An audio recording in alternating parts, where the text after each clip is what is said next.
Today we're talking about the Flash movie, starring Ezra Miller. The movie starts with Barry ordering a sandwich, but he's late for work. He makes it very clear to the guy behind the counter that he's late for work, but he's strangely incapable of understanding that Barry's in a rush.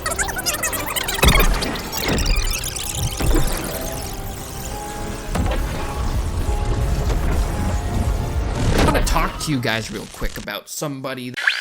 So yeah, that's my review of The Flash. Thank you guys so much for watching.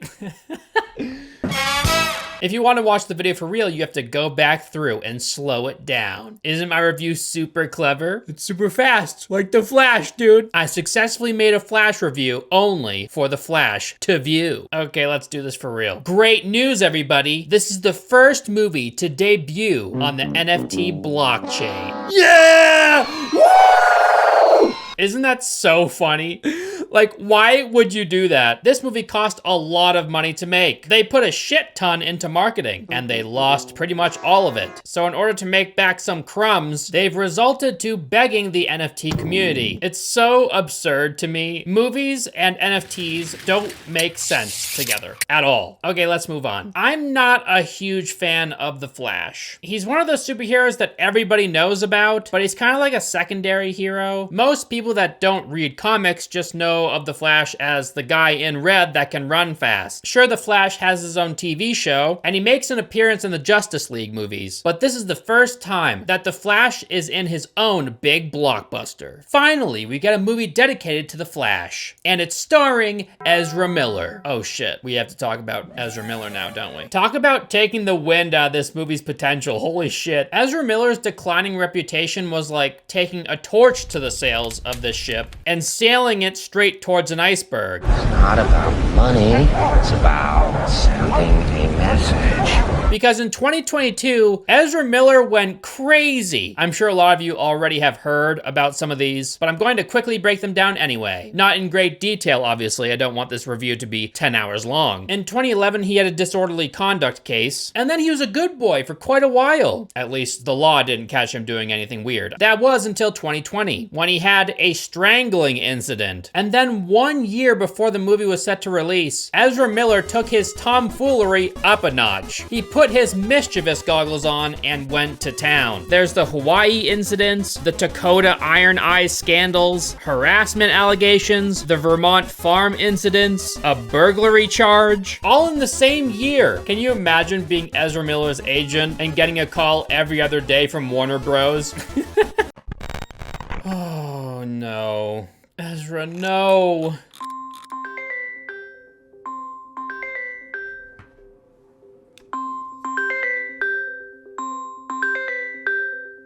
Fuck. Get that piece of shit under control right now! I don't care what you have to do. Lock him up in a psych ward. Do anything. Drug the shit out of him. Put him to sleep for a year. I don't give a shit. Just make him stop. I'll talk to him again. Meanwhile, this is Ezra Miller. Watch the world burn! We should probably talk about the movie now. This movie was directed by a guy named Andy Muschietti. He also directed 2017 and 2019's It movies, and I quite enjoyed those. They weren't perfect, but I thought they were a good time. This movie, however... But I gotta say, the two elements dragging this movie down the most are the writing and the CGI. The writing in this movie is worse than a fanfic, and the CGI is some of the worst I've ever seen in a big budget blockbuster. Like we've already established, Ezra Miller plays Barry Allen, also known as the Flash. The movie starts with Barry ordering a sandwich, but he's late for work. He makes it very clear to the guy behind the counter that he's late for work. You can't rush a good sandwich, dude. That's not true. You definitely can. It's almost like he's purposely taking his time just to be an asshole. They establish in the next scene that Barry has to keep his caloric intake up much higher than a normal person because he burns off his calories like crazy when he runs at hyperspeed. They use this aspect of his character for comedy. It's clever and silly. I didn't really have a problem with this. We're then introduced to what I believe is supposed to be Batfleck, but it's an AI CGI abominable version of him. He sticks out like a sore thumb from his surroundings. His cape almost appears plastic as it awkwardly and unrealistically flaps in the wind. And his face, oh God, his face, it just looks wrong. Also, this is the Batman that doesn't care about killing people, right? Because yeah, he definitely doesn't care about killing people in this movie either. He shoots people's cars with machine guns that are on his bike. He throws people out of a moving Humvee that's going upwards of 80 miles an hour. The guy that's driving the Humvee jumps out of the vehicle as soon as he realizes Batman is there. Why not slow down first? You could easily kill yourself by doing this, but sure. Back with the Flash, he's near a building that's starting to collapse. There's a part when a woman flies out of a broken window. She has a baby in her arms initially, but then it appears like she tosses the baby at the last second. So yeah, all these babies fly out of the window. Barry looks at all these falling babies and he says, "Baby shower?" Baby. Interesting joke to make as these babies are plummeting to their deaths. Barry is critically low in calories, so he has to find a way to eat and simultaneously save the babies and the woman. Barry has to act fast.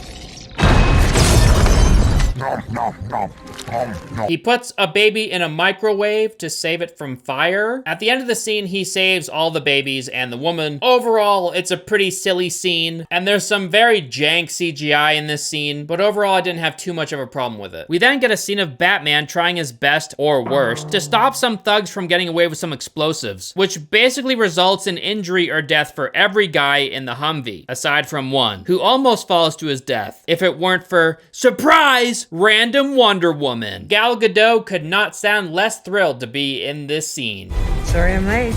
She sounds so bored. Why is she looking at the camera? Stop looking at me. Shouldn't she be looking down at the people she's saving? The dialogue after Wonder Woman saves this thug is so bad. Just listen to this scene, dude. It's so awkward. My ego's far too big to say thank you to all-powerful persona to compensate for my childhood trauma. This is not Bruce Wayne. I developed this all-powerful persona to compensate for my childhood trauma. How the hell is this dialogue in the final version of the film? Who wrote this?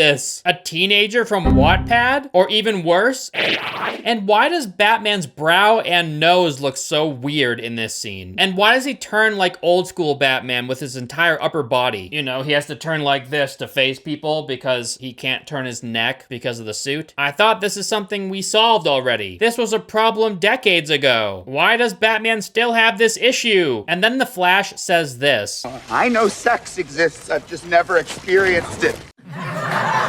He says it out of nowhere, too. It comes out of left field for no reason. This one scene has some of the worst dialogue written for any movie ever. It's gotta be. And you are welcome. At least top 5. Like, holy shit, it's that bad. Hilariously, the Flash returns to the guy making his sandwich, and he just finished making it. How does this guy still have a job? Anyway, Barry shows up late to his research center job. He works at a lab, I guess. He's desperate to get his dad out of prison. He talks with his dad on the phone. They reminisce on the phone about Barry's late mother. We get a flashback of Barry's childhood, and Kid Barry looks nothing like Ezra Miller, which I think is pretty funny. So Barry's mother had been mysteriously stabbed in the chest when Barry was a child. Barry's dad rushes into the house and finds her sitting there. Barry finds them both, and his dad urges him to call 911. So Barry runs out of the house? Where you going, bud? The phone ain't outside. I guess he thought maybe his dad did it at the time, so he was afraid. But like, why? They had a happy marriage otherwise, and his father wasn't abusive at all. So why would Barry come to the conclusion that his dad killed his mother? It makes no sense. Why wouldn't he assume it's an accident? After this part, Barry is overcome with emotion, so he runs as fast as he can, faster than the speed of light, and it's a pretty cool scene. This should be terrifying for Barry, but instead they make it goofy by giving him this stretchy Joker smile. You wanna know how I got these scars?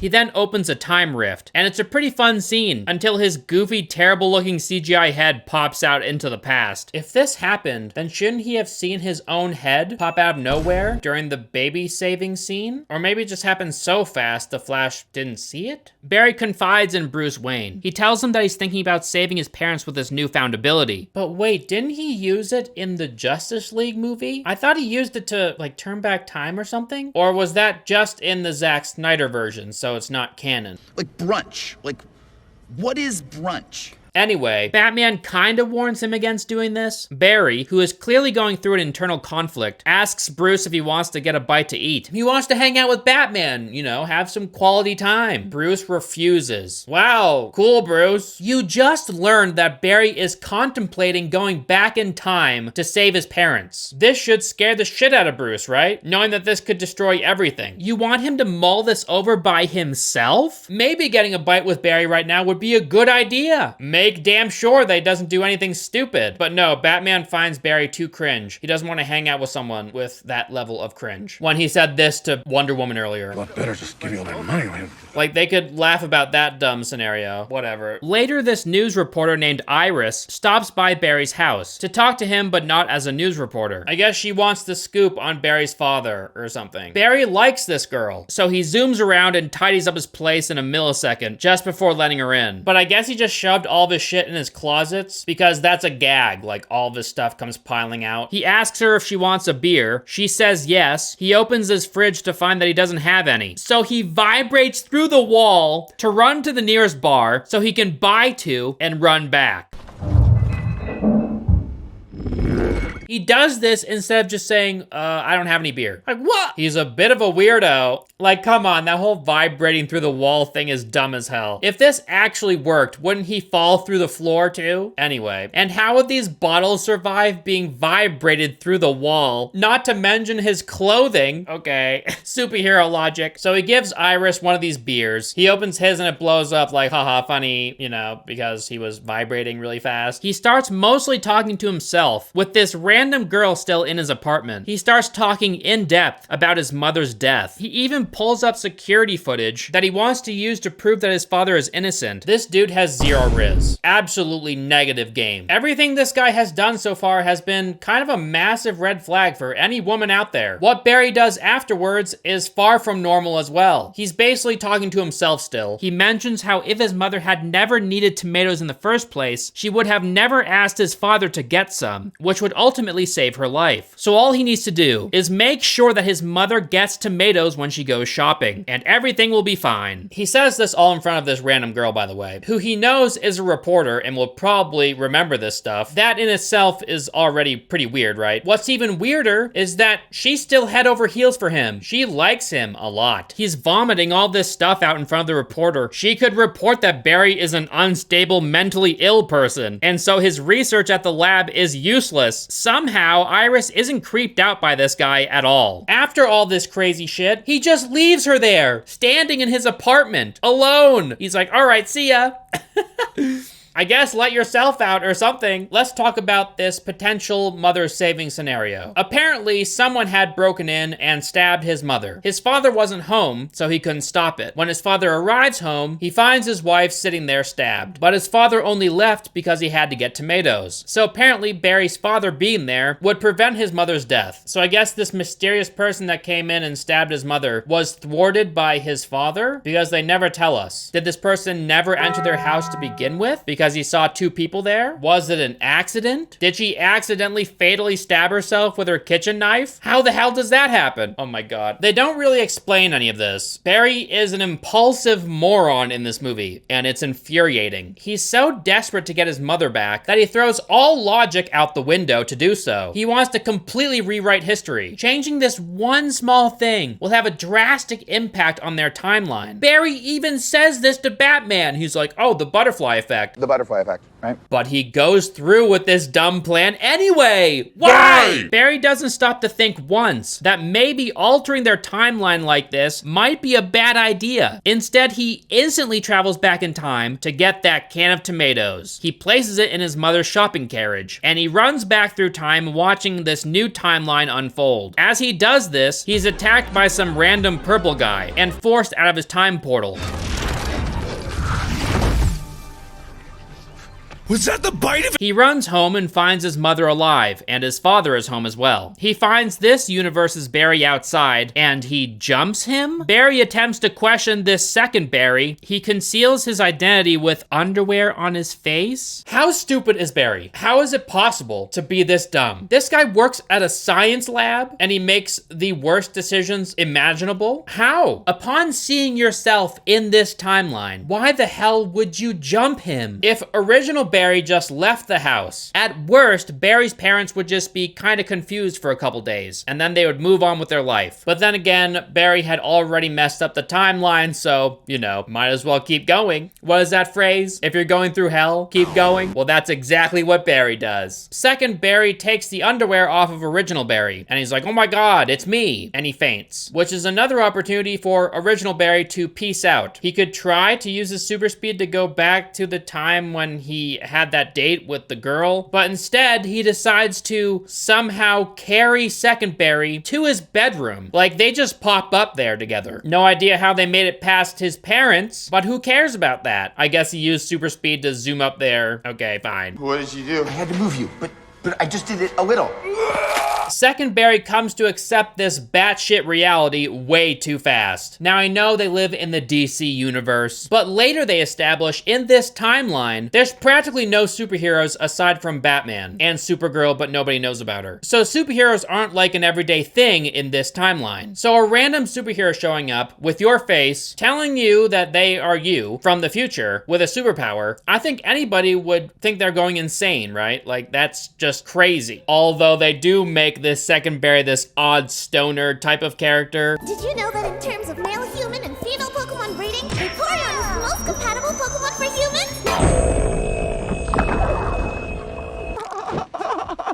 Happy? Yeah. They make second Barry this odd, super hyper immature version of the original Barry. Hilariously, original Barry asks second Barry to promise that meeting him won't mess up the space-time continuum.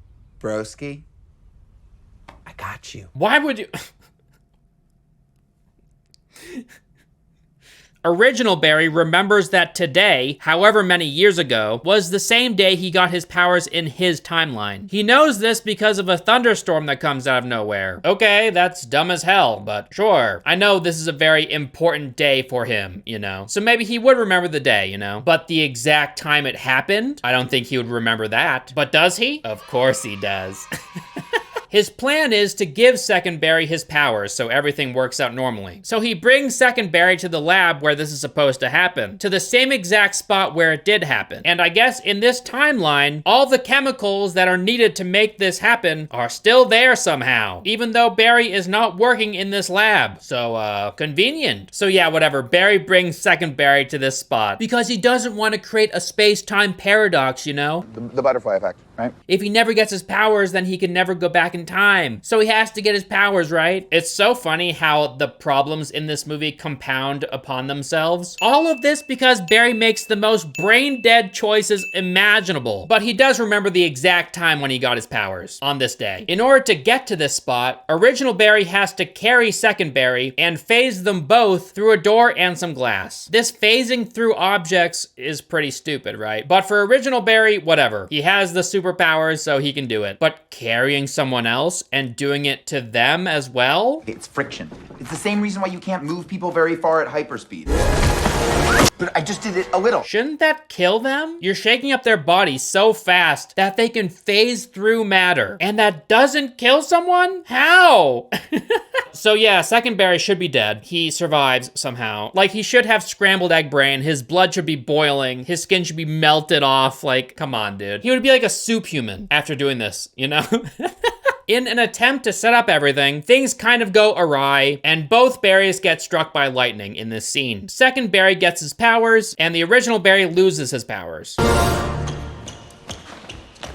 Can lightning do that though? Like, would lightning go through a window and strike you like that? Maybe it would. I don't know. I'm not an expert, but it just seems unlikely, right? Second, Barry has the brain of a chihuahua. So when he gets these powers, he struggles to control himself and he zooms around the city. I gotta say the practical filmmaking in this movie is kind of fun at times, especially during this scene. There's explosions, lots of fire, a truck is spinning with shit flying everywhere. What makes me so sad is that this scene looks so much better than the CGI vomit we get in the third act. So yeah, second Barry is fucking stuff up, but who cares about that? Later, original Barry shows second Barry his special ring that houses the Flash suit. You press the side of the ring, it opens up, and a tiny suit flies out and expands to full size. If that's really how you open this ring, by just pressing the side of it, do you know how often they would accidentally open this ring and then a suit would fly out?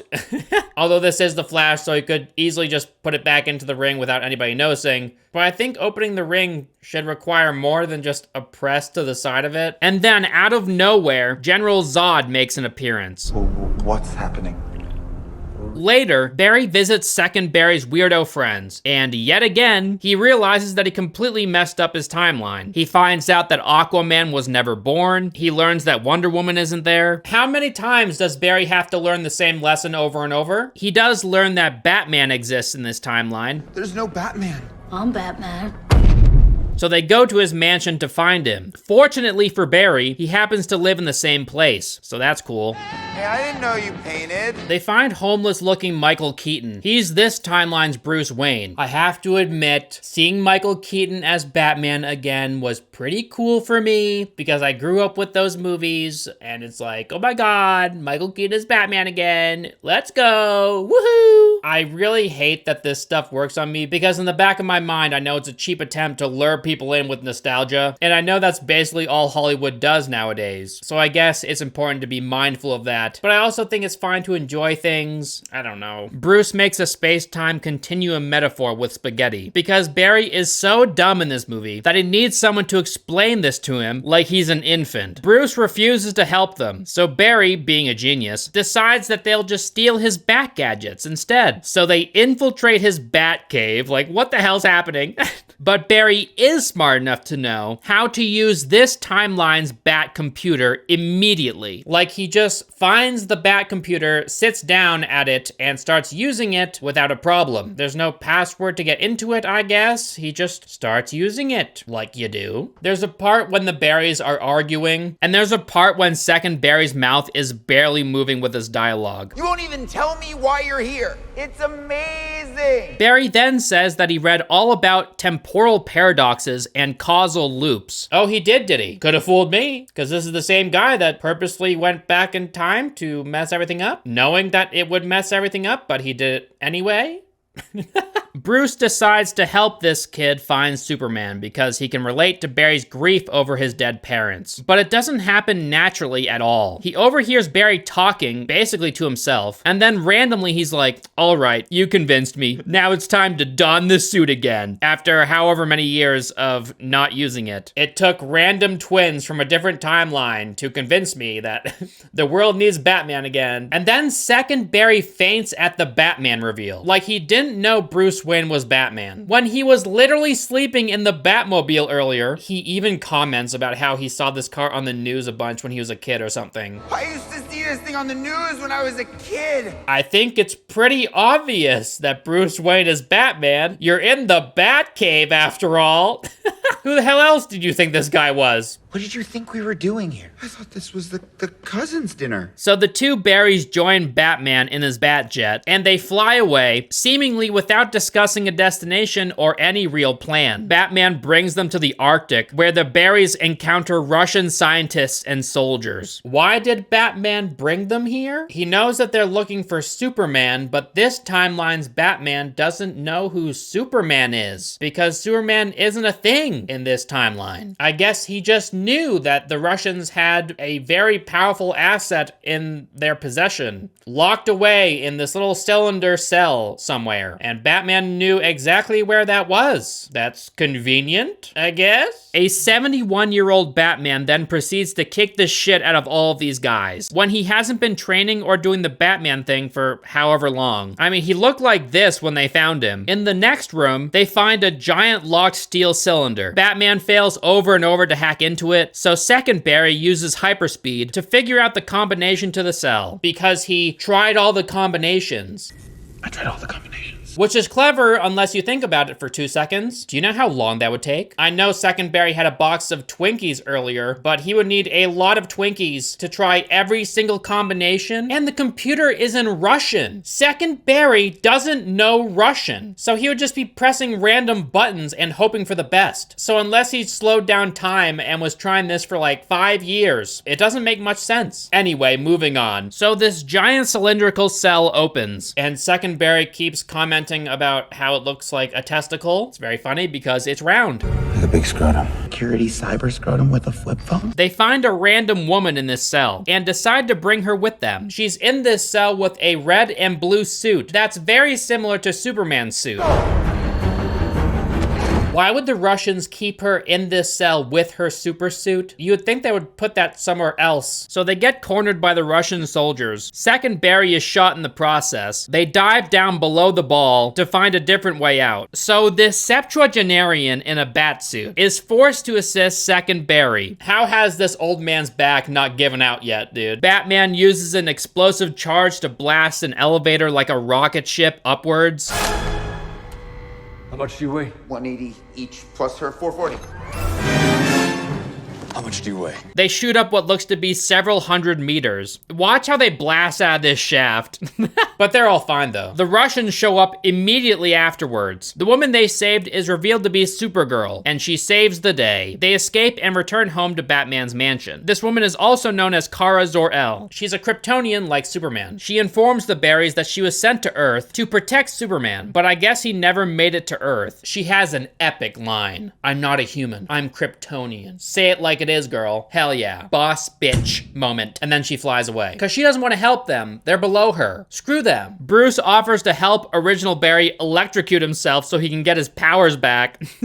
Supergirl finds Zod. She basically flies directly to his location. Pretty handy, this internal GPS every character seems to have in this movie. She gets there just in time to witness Zod betraying the military. She barely utters no, and hilariously Zod turns because he hears her say this. Like, come on, dude. I know he has super hearing like all Kryptonians, but how could he immediately recognize her voice? She barely uttered one word, and he turns to face her like, "Oh, hello there." I guess maybe it makes sense because she's so high up in the air, and it doesn't make sense for a human to be that high up. So when he heard the voice, he was like, oh my god, it must be her, I guess. It's kind of weird how they can hyper-focus their hearing, you know what I mean? There's gunfire going all around them, but it doesn't drown out anything for them. They can pick and choose what they hear. Why is it always this loud? In the next scene, Bruce helps Barry into an electric chair, and they fry the shit out of this dude.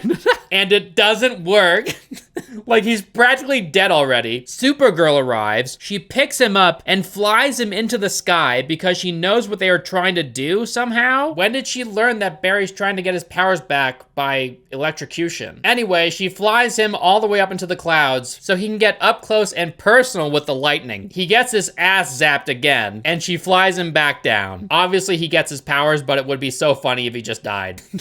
And doesn't he need these chemicals to splash on him as well? It's not just electricity that does this to him, right? So, make it make sense! When they electrocuted him in the chair, they had the chemicals. But it wasn't enough electricity. He had to be struck directly by the lightning. Second, Barry spends some time to spray paint an old bat suit red. He saws off the ears, and he puts a Flash logo on the chest, because obviously the OG Barry is going to be using his suit again. So I guess it's very convenient that the Barrys happen to be the exact same size as Batman. Like, these are skin-tight suits. The bat suits are fitted perfectly to Bruce Wayne. It would be very strange for them to just happen to fit Barry. They do. Second, Barry does comment on how it's a little bit looser or something, but it looks to me like it fits pretty well. There's this super cheesy exchange between Barry and Bruce. Barry is trying to convince Batman to join them to defeat Zod. He says, "Are you in?" And then Batman says, "You want to get nuts? Let's get nuts." You want to get nuts? Let's get nuts. And he says this with his denture lisp. It's so bad, dude. How am I supposed to take him seriously? Oh my god. Supergirl has been a prisoner to the Russians ever since she arrived on Earth. I don't know where she got the Supergirl suit. Who cares about that? Whatever. Zod also says something about terraforming Earth to make it more like Krypton. He says, "Now let the terraforming begin." But technically, terraforming means shaping a planet like the Earth to make it habitable for humans. So Zod is not trying to terraform Earth, but to cryptoform it. Batman, Supergirl, and the Barrys fly into battle. Supergirl punches a missile that's headed straight for the Batjet. Batman just flies through the explosion. He does do this little spin maneuver with the ship afterwards. And then they start getting fired upon by like 1,000,000 bullets. And strangely, Batman decides not to do these evasive maneuvers when they're getting shot at. Maybe it's just been a really long time since he piloted this thing, and he kind of forgot how to do it. Why aren't you spinning the ship, dude? I think it'd be a really good idea to do that right now. The Barrys and Supergirl arrive on the boring, desolate span of flat desert to fight CGI Zod and his goons. There's not a single cactus or sand dune in sight, just flat nothingness. I couldn't think of a more boring place to have an epic showdown. This scene is a terrible CGI scramble. Even Barry's face is noticeably fucked looking.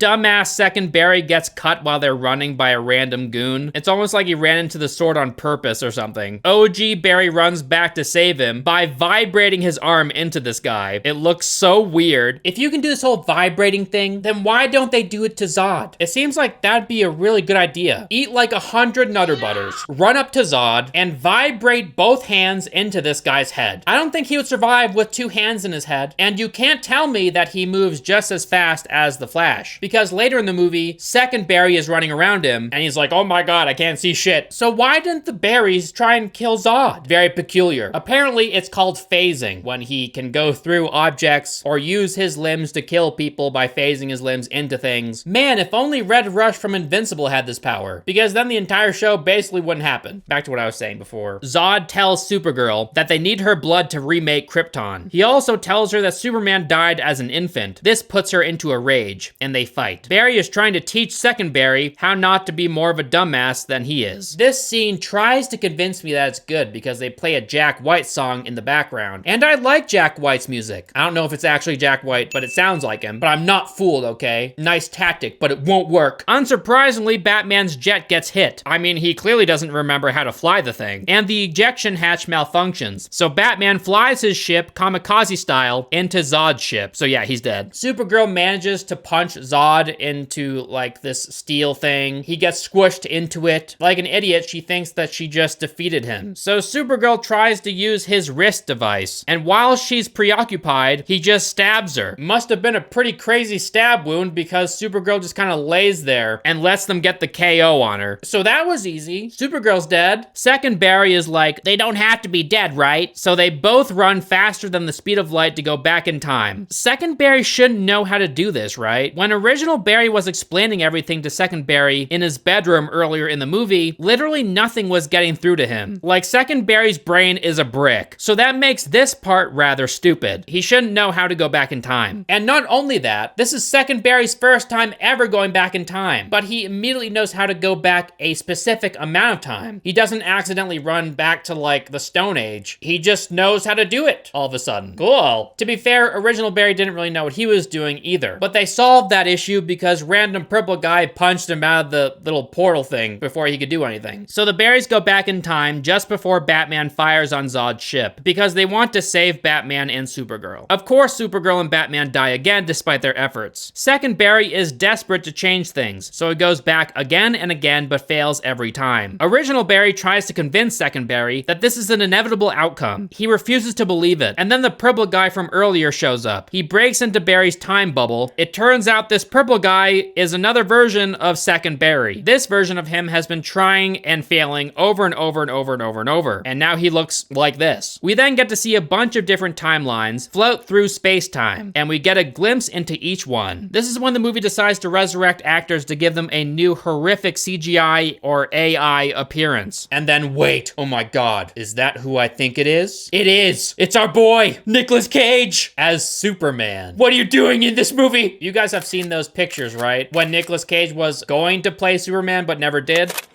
I said, who's the producer? And they said, John Peters. I said, all right, what do I got to do? They're like, you got to go meet with him. I said, okay.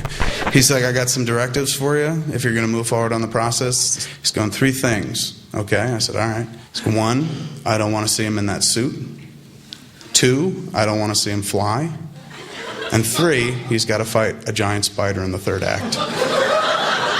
But this movie introduces a timeline where he did play Superman, except this isn't actually Nick Cage. It's a CGI abomination. If only they got the actual man to make a cameo, this part would have been legendary. Old-ass Krusty Barry attacks OG Barry, but Second Barry saves him. So old crusty Purple Barry basically ends up killing himself, because Second Barry is killed. Original Barry goes back in time again to take the can of tomatoes out of his mother's cart. They share a moment together. It's very touching, until you realize that this woman is acting extremely weird with someone she thinks is a stranger, staring lovingly into his eyes. Who does that with someone you just met? This woman is weird. At the very end of this movie, Barry rushes to a courtroom to conclude his dad's trial, showing us that he'll likely be released from prison. And then the girl Iris from earlier in the movie makes an appearance. She asks Barry to ask her to dinner. This is the horniest girl on earth, I swear to God. Barry is the best she can do? Come on, dude. That can't be true. Why does she like this guy? This girl should think Barry is a whack job. He's a weird ass dude that can't be saved. Does she not remember their last conversation together? When he left her in his place and vanished out of nowhere after rambling on about random nonsense? Oh my god. I guess this girl must have a kink for mental illness. That's the only thing I can conclude. You thought we were done throwing old actors into their younger roles? Well, you were wrong. Welcome back, George Clooney. His Bat credit card is reaching its limit, so he needed this cameo. Never leave the cave without it. The post-credit scene is just Barry talking to drunk Aquaman. It makes no sense. Harry, I live right here. It's okay. So yeah, that's The Flash. A very dumb movie. There's some cute moments here and there. There's a shit ton of jokes, and practically none of them land. You guys should have seen that in slow-mo. Seeing Michael Keaton in action again as Batman was pretty cool. Even though all of his fighting scenes were CGI, it was still pretty neat. Most of this movie was nonsensical CGI vomit. Yeah, this movie is pretty bad. But yeah, those are just my thoughts. Let me know what you thought of it in the comment section down below. Don't forget to check out alienclothing.com. That's AYYLIEN clothing.com. We have the coolest clothes imaginable. You'll definitely find something you love. Thank you so much to all my patrons that make videos like this possible. All the people scrolling up on the screen right now, you can join them. Just go to patreon.com/ElvisTheAlien. I love all you guys. Thank you so much for the support, and I'll see you in the next one. Bye!